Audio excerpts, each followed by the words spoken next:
Bonjour ladies and gentlemen et nouveaux visiteurs sur la chaîne YouTube. Ici Michael, ou Mr. Flamingo si vous préférez, et bienvenue pour cette nouvelle vidéo. Aujourd'hui, c'est le temps de parler de deux films que je suis allé voir au cinéma en avril dernier. Et dans le fond, c'est une vidéo genre critique, mais en même temps rattrapage, puisque c'est des films que je suis pas mal en retard pour faire ma critique. On va commencer par Morbius. Pour ce qui est de Morbius, le film a eu des critiques très négatives avec, je pense, maintenant au moment où je filme, le film est aux alentours de, je pense, entre 16 et 18% des positifs sur Rotten Tomatoes, ce qui est très faible. Donc, je suis allé voir ce film-là avec très peu d'attente, voire aucune attente. Je savais déjà selon ce que j'avais entendu, que les références à Spider-Man, des bandes annonces, genre à Toroscorp, la muraille avec marqué sur lequel on voit Spider-Man marqué meurtrier dessus, ça a tout été enlevé du film. Ça, c'est décevant parce que niveau marketing, c'est du false advertising, comme on appelle, c'est de la publicité mensongère. Bref, je suis allé voir le film avec un ami, et une fois le film fini, on se regarde, et je suis genre,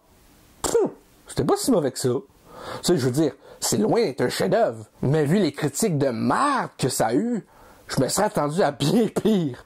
Je veux dire, entre écouter Morbius puis écouter Venom 2, j'aime mieux écouter Morbius. Oui. Parce que pour moi, Venom 1, tu sais, oui, c'était pas un chef-d'œuvre, mais pour moi, ça restait quand même cohérent dans l'ensemble. Venom 2, je trouvais ça très décevant parce qu'un film Venom dans lequel il y a carnage, mais que tu sais PG-13 puis tu vois rien puis que c'était comme pour moi bâclé parce que le film aussi faisait 1h30 alors que ça voulait établir trop de choses. Bref. Tandis que là, Morbius fait 1h40 et ça établit suffisamment de choses pour, je pense, tenir la route. Oui, c'est pas vraiment un chef-d'œuvre, comme je disais, mais je veux dire, ça tient la route la majorité du temps. Il y a des trucs que non, mais ça reste divertissant. J'ai passé un bon moment et je me serais attendu à pire. Donc, pour finir cette partie sur Morbius, je dirais que le film, c'est un 5.5 sur 10.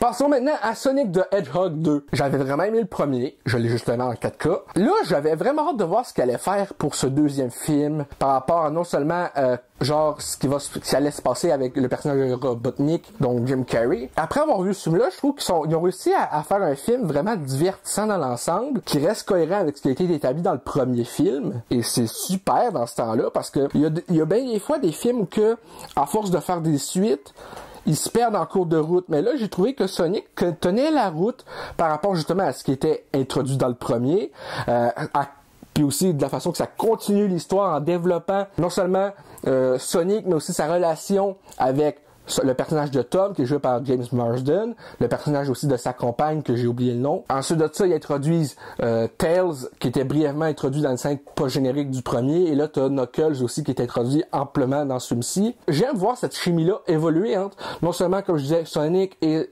son ami Tom, mais aussi comment ça crée une dynamique entre Tails, Knuckles et Sonic. C'était pour moi vraiment divertissant, non seulement ça, mais aussi c'était une suite qui était tout aussi bonne que le premier. Par contre, le CGI dans Sonic 2, il y a des fois où que je me disais, ok, on voit une action qui se passe ou que c'est filmé genre avec des vrais acteurs, puis à partir du moment où il y a une certaine cascade qui se passe, quelque chose, tu vois le passage genre prise de vue réelle à 3D. C'est habituellement, on n'est pas supposé voir ça dans les films.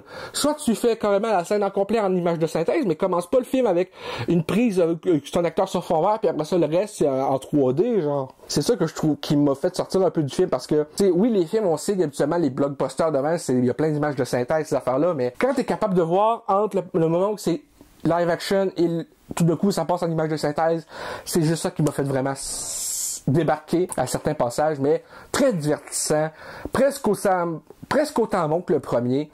Et j'espère qu'ils vont faire un troisième, que ce soit avec ou sans Jim Carrey, puisqu'il a annoncé vouloir possiblement prendre sa retraite.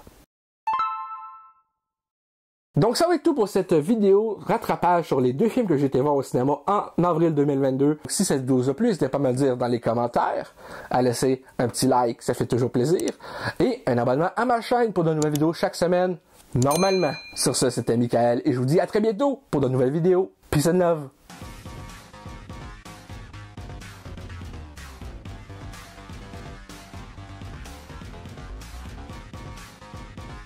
Hey le grand, c'est quoi que t'attends pour t'abonner, sacrament?